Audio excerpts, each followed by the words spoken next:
अस्सलाम वालेकुम। मेरा एक बच्चा है ते वो अपना बच्चा लैके टुर गया है। मैं कल्ला होना ते एक माई ते एक मैं हाँ ते दिहाड़े जिंदगी दे पूरे करने ने। निका जिहा काम है फेरी दा ते जेड़ा खर्चा मर्चा का पूरा करना मसे।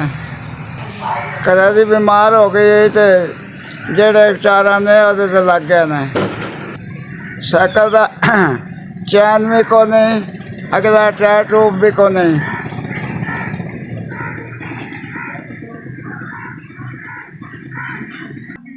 सब्जी वास्ते पैसा भी को नहीं रहा ते जेड़ा मैं पा के काम चला लवां। बड़ा परेशान हाँ मैं तो मंगे देंदा भी को नहीं।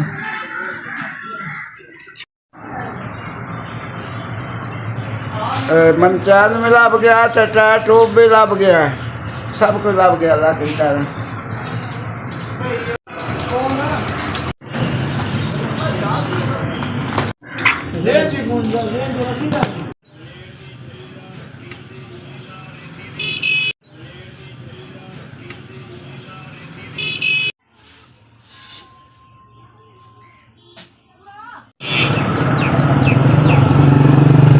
डब्बा मेरा भज गया है तो 2000 रुपया भी दिता है तो मैं सवेरे लभना है।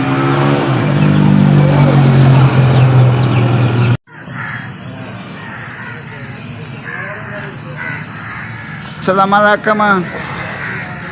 भला बना चने ला के दिते ने, गंढे ला के दिते ने, प्याज ला के दिते ने, आलू ला के दिते ने, चैन पवा के दिता ने, टायर ट्यूब पवा के दिता ने, 2000 डब्बे का दिता ने। अल्लाह पाक तुम चोखा चोखा देवे, राज राज मौला दी। अल्लाह पाक जिंदगी करे तुहाडी। मेरा कारोबार ख़त्म हो गया, आज फिर मेरा कारोबार चल गया है। अल्लाह पाक राज राज देवे तुहानू। अल्लाह करे तुहाडा रखे रहे काम।